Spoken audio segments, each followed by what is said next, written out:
Welcome, O Ramadan. Radio Sultanate of Oman 90.4 and the Sultan Qaboos Center for Islamic Culture presents Reaching Out Through Dialogue. Listen and get involved. It is a great experience for you personally. It would really create a balance on each and every one of us in this holy month of Ramadan. Stand up. Reaching Out Through Dialogue. Presented by Hatim Harif Al Abdussalam. Charity. Directed by Matloob Ayel Al Wahabi. Reaching Out Through Dialogue. A special in this holy month of Ramadan. Here on 90.4 FM. 90.4 FM. For the pleasure of Allah. And my guest today is Mr. Sadiq Jawad Lawati, currently the chairman of the Omani Society of Writers. Our topic today is human commonalities and its presence in Islam. Mr. Sadiq, when we talk about human commonalities, what do we mean by that? What would be the commonalities among humans regardless of their different religions or ethnic backgrounds? Well, the commonalities that we refer to basically relate to the human condition. They relate also to the human constitution. Since we have been created from one source, that we share similar traits and characteristics. We have the same emotions. We all respond to the same logic. We think in similar ways, even though if we arrive at different conclusions. In that sense, we share the commonalities that then enable us to compare notes, to discuss things, and eventually come to rational, reasonable conclusions. Even though we might differ here and there, ultimately we can see that our commonalities, so to speak, bring us together even where we begin to differ in our thoughts at the first time. How are these commonalities present in Islam? Is it through the importance of having them, or through considering them to be important elements where human relationship can be built on? Well, they are very, very fundamentally important. As I was saying, that it is these commonalities then that make us think things out together and make us understand each other's reason and rationale. And now, in Islam, of course, we depend on these commonalities to enable us to be to sort through some very difficult situations and problems, and then to keep reminding each other as to what ultimately is to the benefit of the human being, because that ultimate reference is what is good for us all as a species. We would be perhaps not so accurate in our thinking if we were not to take the entire human perspective into account when we are discussing things that then we share as peoples on this earth. Mr. Sadiq, unity of creation and directing creation toward one creator and one father is one of the most important structures that Islam directs its universal message, which is not subject to one race or color. And human unity concept is adopted universally at the moment through human and civil rights organizations in addition to social justice organizations. How is this reflected in Islam, and how should this principle be presented to humanity as it is Almighty God's will that humans should be equal and should be distinguished from one another only through their contribution to humanity and their love to Almighty God? Well, that's all that's implicit in this question is basically very true.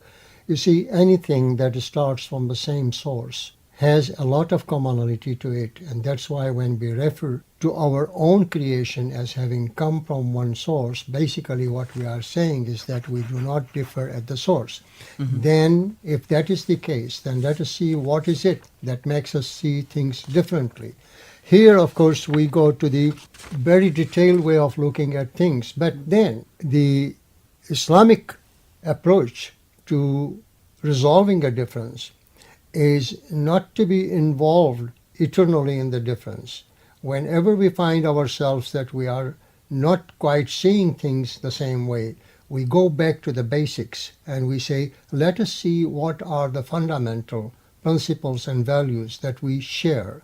If we can agree on those, then we can proceed from that to see how we can resolve the differences that we have. In Islam, the Quran has expressed that common ground to which we refer in trying to come to commonly Common beneficial terms. conclusions is called the Kalimat Sawa. The Kalimat Sawa is that on which we both agree. Having both agreed on that, then we proceed to see where then do we part ways. And in that process of dialogue and discourse, we begin to narrow our differences. In all human endeavor, we find that whenever we proceed to approach a question, we tend to be coming from very divergent views. But having gone through the process and having reminded ourselves that the ultimate points that, or the ultimate purposes to which we want to come to are the same, then that very idea, that very fundamental idea, moves us all in the direction of resolving the differences. Now, in Islam, that is a very, very well established process of trying to establish the common ground, then to deal with the differences. Mr. Sadiq, the most important human commonality principle is the unity of divine source of all heavenly religions. Let aside the evolvement of these religions, and it is a principle that is elaborated many times in the Holy Quran. How can this principle be utilized to develop and build relationships? Well, the basic idea here is that truth is one. And if truth is one, then that's what we are looking for in all religions or even in all philosophical systems. So when we come to the different religions, even if we are looking at different time frames and different set of circumstances of the people to whom the religions were given, but we are looking basically at the same truth. The same truth that then involves certain basic principles which are always there. Those principles, for example, if you would say justice has never been away from any rational thought. It has always been there in any religion, in any philosophical system. When we look also at the equality of the humans, we see that that also is very inherent in all the religions that have come. Okay. When we look at the integrity of the human being, there again we see it as a fundamentally common principle in the religions and other systems of thought. So what we are looking at there in the divergence of the systems and the religions and all, as I say, even if we see different frameworks, time-wise and place-wise and people-wise, but we do still look at the same permanent, eternal principles that sustain and enable us to maintain and sustain healthy and sound societies, both at the individual's level and at, of course, the society as a whole. The society as a whole. So most of these societies and religions and backgrounds come to common terms and are all linked with the basic principles. Absolutely. And then they vary from one another. Absolutely. But basically the main message is the same. Main message is the same. Is the same. And the capacity of the human being to see the truth is embedded in his constitution. Okay. So we do see on the one hand that the truth is there. It takes us a while to sort of cognize it in full. But remember that we do have that capacity. Once we move aside the negative interferences of emotion and whatnot, then things become much more clear and begin to see. And the success actually of the modern world in many ways to make all these international conventions and international treaties and the Declaration of the Human Rights and all those very, very international frameworks are actually all built on this same principle, that ultimately we can see what is commonly beneficial to us. So it helps in building up bridges through societies. Absolutely, it is that.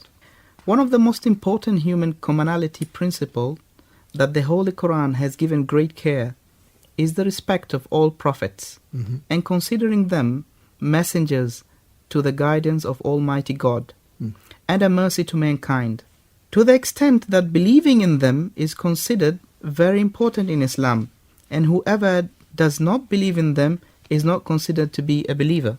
Doesn't humanity at this point of time in particular need to surround these prophets with more respect, the same way Islam has emphasized this, taking into consideration their holy status given by Almighty God? That is very true. And you know, as a matter of fact, they are the great teachers of humankind. Humanity. And it is they who, with a gifted and a given communion, so to speak, with the guidance from God, were able to relate to us some very basic truths. Those truths, as I say, may have some aspects to them which belong to the time frame, but the core of the message has always been related to what is eternally true. You see, the human condition is such, and it has always been that way, that there are not two sets of regimes, so to speak, which make us better or worse. There are wrong ideas, there are right ideas. There are wrong ways of living a life, there are right ways of living a life. Wherever these are followed, one way or the other, the result then becomes from that as outcome of that kind of thinking. So if we look at the prophets, really, yes, we do see that they have all come, and even though they may have spoken in different languages and to different peoples, and as we say, but they spoke the same. Now today, of course, we begin to see the great legacy that these prophets left to us. Yes. One thing about Islam, which is very not well, in a way it is really unique, is that Islam looked at these prophets as human beings. That they were not anything outside of the human society. They were very special people, but they were still people. Yes. And they were human beings. So even though they had all the qualities of humans. All the qualities all of the people, qualities and of yet humans. their consciousness, their connections, their reach into the wider connection, into the divinity, in the divine consciousness, that's what then help them. So it's or through enable revelation. them to bring that revelation to us and to say, look, it will take societies a very long time. And the divine message is what comes and says, here is to begin with. This is what you start with. Okay. This is what you take as your guiding light. It's like a stepping stone. A stepping stone. And then you build with your own intelligence, what God has given you, your own expertise. But this is the foundation. And so, yes, you are right that in this sense, we are eternally indebted to the prophets. And the world would have not been the way we are. Without Humanity them. would not have prospered the way it has if we didn't have that line of prophets. And according to the Quran, there has been no people to whom a messenger was not sent. It was not sent. It's true. And in that sense, that was the very beginning of the right direction in which the people would move on from that time on.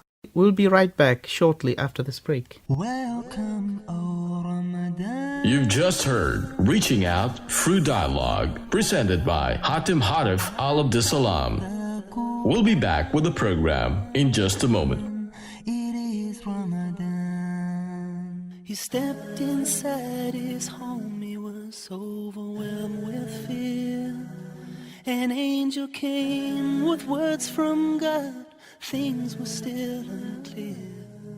Saying, read, read, but he could not read. Amazing words that he heard. A trembling deep inside his heart confused by what had occurred. There was only one who could comfort him, to help him see the light, to ease his fears, to reassure, was Khadija, his wife. He said, Zammiluni, Zammiluni, Dathiruni, Dathiruni, a mighty task has come before me. I need you here with me, by my side, by my side.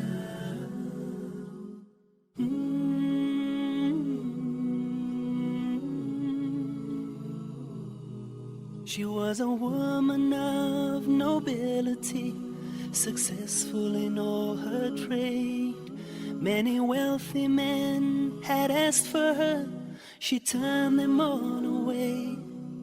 But when she saw Muhammad, a shining moon, may peace be on his soul, he was a light for her, so right for her, her life will now be whole.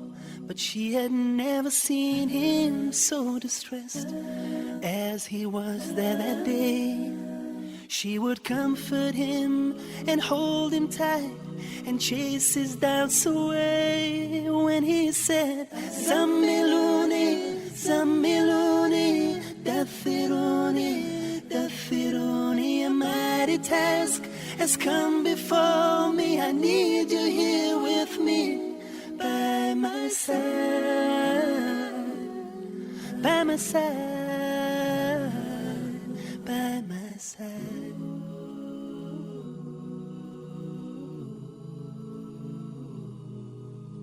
Welcome, O Ramadan. Now back to the program, Reaching Out Through Dialogue, presented by Hatem Harif Al Abdussalam. Welcome back, Mr. Sadiq. So we would consider that prophets are the practical of the divine revelation. So it's going through the revelation. Revelation is the in a practical way. highest order Yeah. of human consciousness. At the human level, we might even have some inspirations, we might have some insights here and there, but revelation is a different level. Okay. And it is at that level where pure guidance and directions comes to the human beings. Yeah. And so the prophets that we have in our history, we don't differentiate between them. And this is what the Quran says, لَا نُفَرِّقُ بَيْنَ أَحَدٍ مِّنْهُمْ, because their message is the same. The message is the same, it's true. Of course, given the difference, as I said, in the time and in the circumstance and all that. But the kernel of the message is the same always. And it is always for the benefit of the humankind. Actually, if you look at it, you will find that there are only two aspects to the message of the Prophet.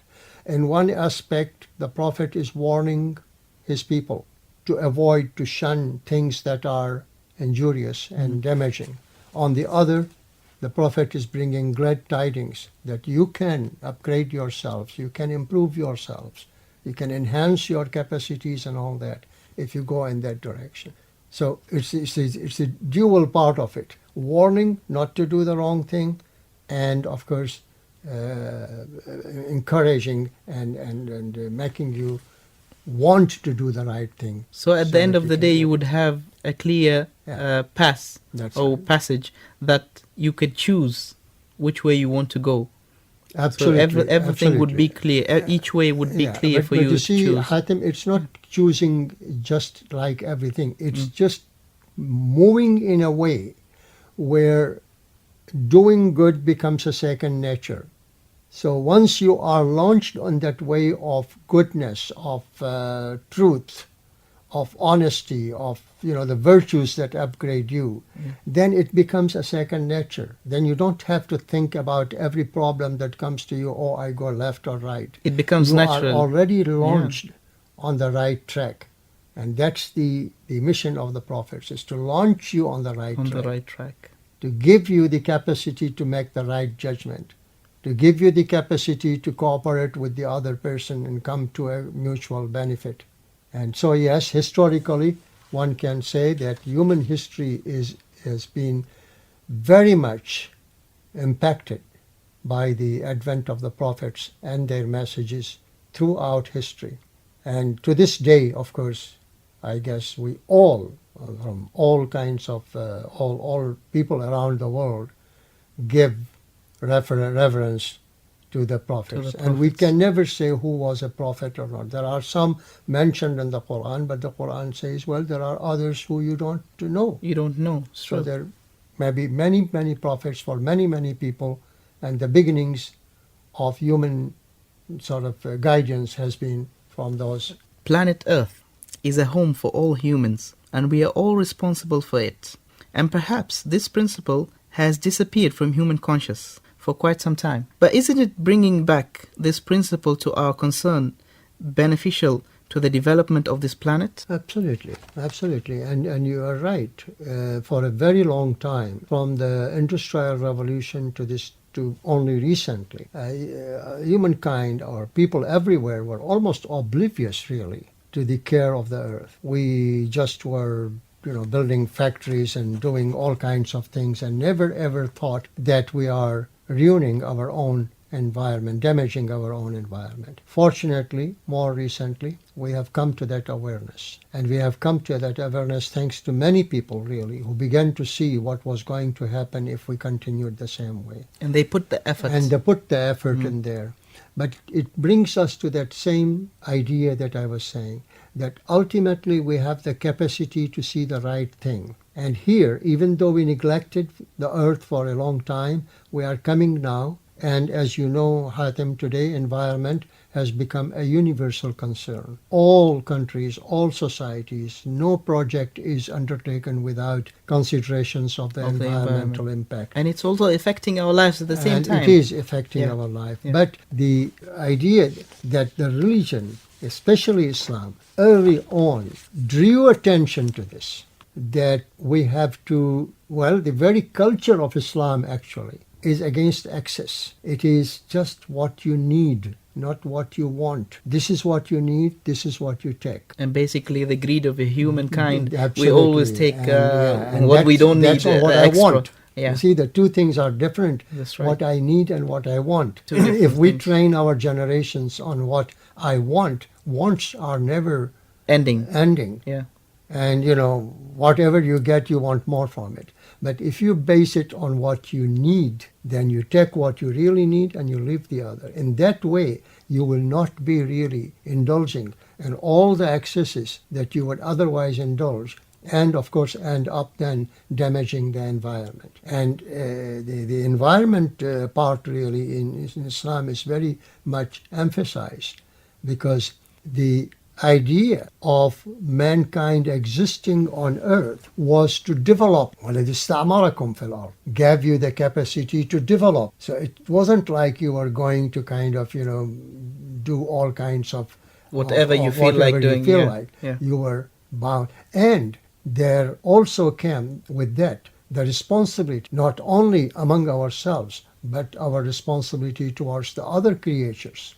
So the other creatures are also inhabitants of the earth. And the Islamic culture then looked at it and said, the Islamic culture in that sense reminded us that even the animal, a cat, a dog, a horse, or whatever, is a partner to you in living on this earth. And has rights. And has as much right in its sustenance as you have. That's true. So that brings us into that larger environmental consciousness that we are in today. And today, of course, our ways of doing things are different. Today we have much more knowledge than we had before. But as I said, the very basic idea of protecting not only our individual selves, but our environment around us had been pointed out, that need for that had been pointed out, both in terms of preserving the integrity of the earth and in terms of maintaining the livelihood of the other creatures who share with us this planet. Mr. Sadiq, is there an explanation on the difference between the damage caused to environment in the olden days, where we were not so developed, and the damage which is caused now after the awareness and after the knowledge that we got to. Yeah, now we are breaking. We were on doing things without being very much attentive to the requirements of a sound environment. But you see, it all developed, this whole thing developed because of not only the greed, but the very, very excessive disposition towards making yourself comfortable. You want air conditioning, you will be letting out gases in the air. Now try to be moderate, right? Use it moderate. That's what we are holding back now. So maybe the element of pleasure came in. Yes. And as you know, that when you go on that track, then of course things become excessive and you begin to increase and consume more, and all that slippery slope that you go on to. Caution in Islam has always been, as I said, that of moderation.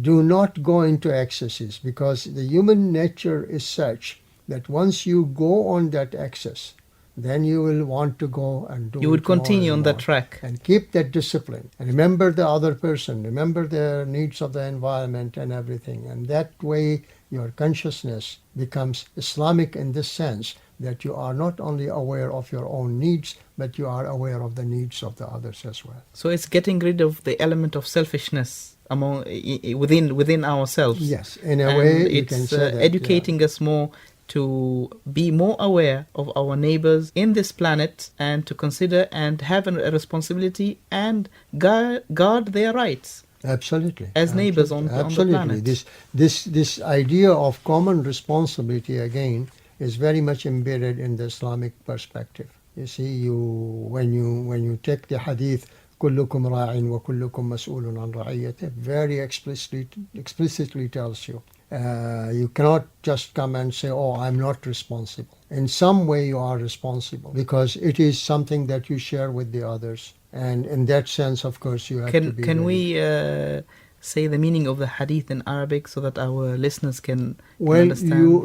كلكم راع. It's like telling you, like a shepherd with his flock. And the idea is that, look, all of you are like a shepherd. All of you are responsible for the flock. In other words, that there is no such thing, that responsibility is not a kind of a linear concept starting from A and ending. It is a kind of a circular concept. It's a complementary concept, that everybody is responsible in some way. A child is responsible to the father is responsible for the child. And employer is responsible, the employee is responsible as well. And so everyone from the position where one is has that responsibility. Their own responsibility. No one can say, I am not responsible. It's true. Okay? If you say you want to be free, you have to say in the same breath that I also pledge to be responsible. Responsibility is a big thing.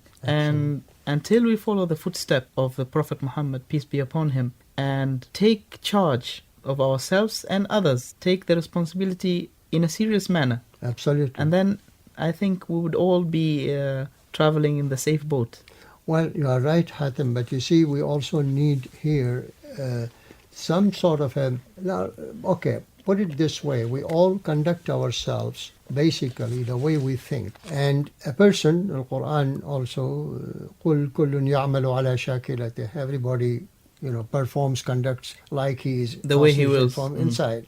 Now, what is the inside? The inside is made up of those core ideas, core thoughts, core beliefs to which you attach yourself. So if you are a person who would say in the depth of your own consciousness, I am a human being equal to the other person, and in that sense you will conduct yourself as equal to the other person. You will not transgress. You will not go and snatch something which is not yours, because you will always have that core idea in your mind. Whenever you are entering in a transaction with someone else, if you have that core principle of justice in your mind, you will not say, oh, I can make that person lose and I'm going to win in a kind of a disproportionate way. You will always have that in your mind.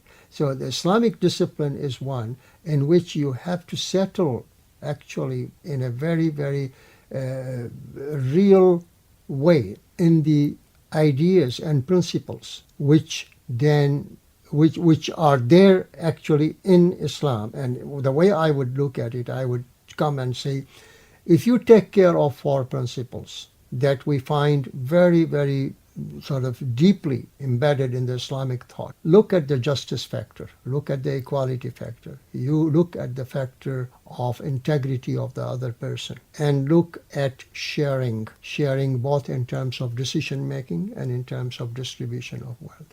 If you look at those 4 principles, you would see that all human rights, all other things that we kind of continuously work with, in one way or another, they are related to those basic principles. And since those are there in the Islamic thought all the time, it's the awareness of those being there, you see, is what matters. So one person to another really differs only in the level of the consciousness of that person, of those core ideas and principles. Yeah. And so at the side of being, of course, being committed to all that is there in the religion, but we have to be mentally also constituted in a way that is compatible and consistent with the Islamic teaching. We'll be right back shortly after this break. Welcome, O Ramadan. You've just heard Reaching Out Through Dialogue, presented by Hatim Harif Al Abdussalam. We'll be back with the program in just a moment. It is Ramadan. Welcome, O Ramadan. Now back to the program Reaching Out Through Dialogue, presented by Hatim Harif Al Abdussalam. Quran. Welcome back, Mr. Sadiq. The element of knowledge is a commonality among humans which distinguishes them from the rest of creation. And it is so important, and it might be the most obvious at this point of time where knowledge is everywhere. How can we use this element of commonality to enhance human bonding and to enable us to discover fact and turn away misconception, misleading, and suspicious information? That's right, that's right. You know, the value given to knowledge in Islam is really exceptional in a way. See, the first verse of the Quran, as you know, Hatim, was Iqra bismi rabbika alladhi khalaq, khalaqa al-insana min alaq. Now that was creation. But then the second verse says, Iqra wa rabbuka al-akram, alladhi allama bil qalam. It is as if knowledge was the sustainer of mankind. After having been created, man couldn't sustain himself without learning about his environment. So the first ayats are actually creation and knowledge coming together to sustain the human individual and eventually, of course, the human society. And from my own study of the religions, I can say very frankly or honestly, I have found nowhere an emphasis on knowledge that I find in the Quran. In the Quran, you find emphasis on knowledge so strong, really, that you wonder at times, how come there was no knowledge in the Arab society, in the Quraysh people? They were very literate people. They were very kind of developed in many ways, but there was not real knowledge. Real knowledge, yeah. And yet the Quran emphasizes knowledge. And one of the 3 things in which the Islamic, again, perspective legitimizes distinction among people is by knowledge. See? قُلْ هَلْ يَسْتَوِي الَّذِينَ يَعْلَمُونَ وَالَّذِينَ لَا يَعْلَمُونَ. Say, are those equal, those who know or those who don't know? So it's as if a distinction by knowledge is legitimate. A distinction by power, by wealth, by whatever, are not counted to be valid distinctions. But if I see a person of learning, I really revere that person. I wouldn't do that necessarily to a person of position or a person of wealth. So knowledge elevates your Knowledge status. does elevate you. Yeah. And it does so why? Because you see, once you understand what the reality is, after all, this is God's creation, and you are called upon to understand it. The more you understand it, the more you can find your way through it. And the more, of course, you can elevate your life and, of course, live a good and contented life. So in that sense, knowledge, as I say, is an enhancer of the human person. And where we talk about knowledge, here again comes the other point we were looking at. There are not two sets of knowledge. Remember, all over the world, people study the same physics, the same chemistry, the same math, the same astronomy. There are not two sets of knowledge. Why?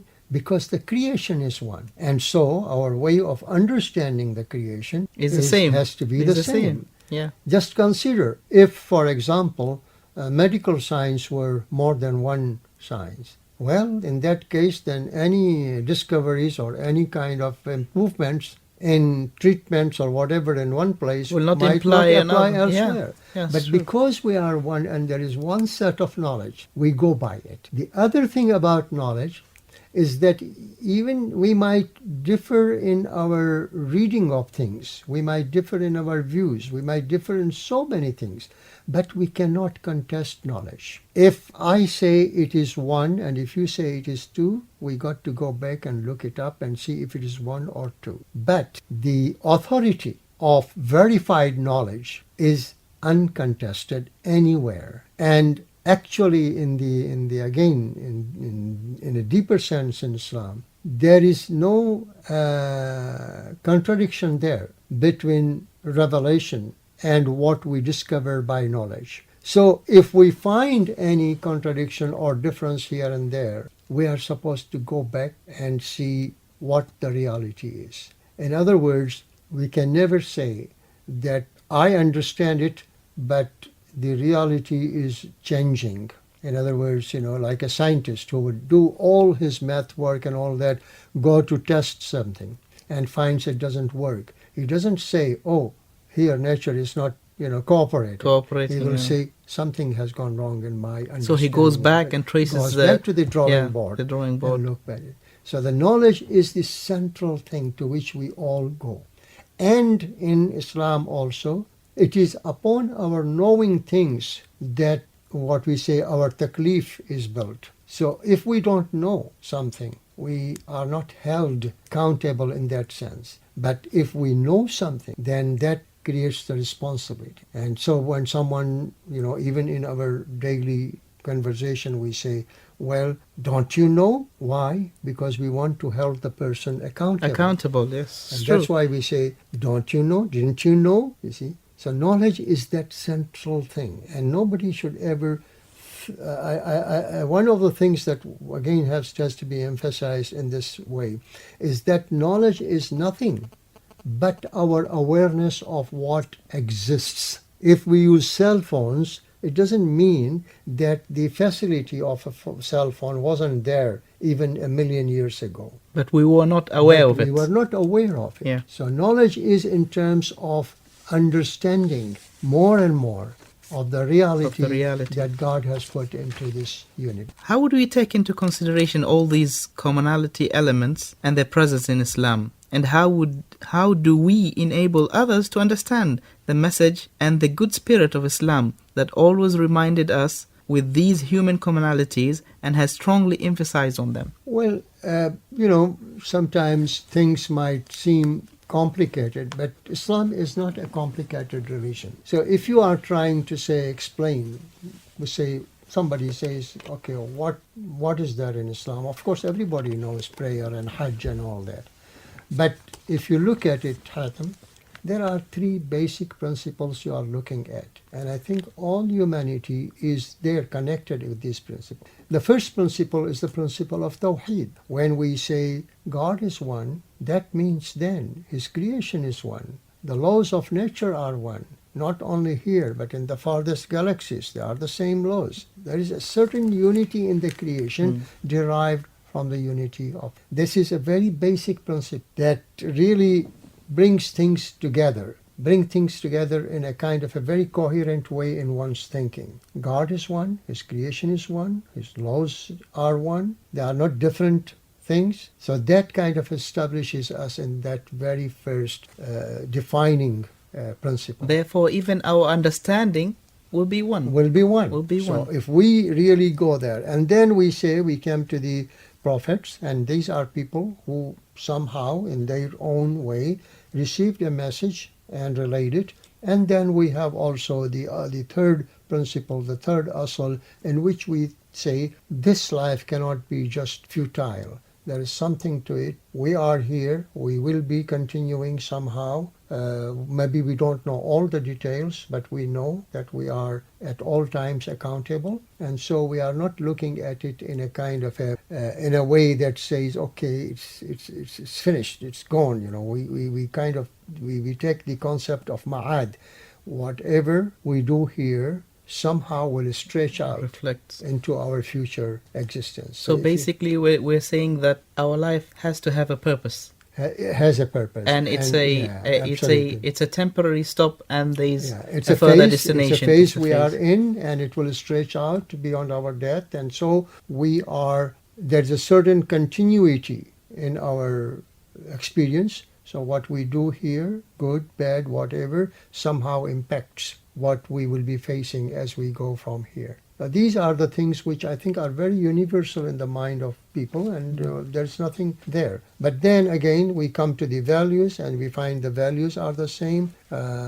We find, for example, not only the justice and equality and the integrity, but we find also knowledge is a value, cooperation is a value, keeping a good health is a value, taking care of the other person is a value. These are all values to which all mankind has recognized. But people approach them, of course, from their own experience.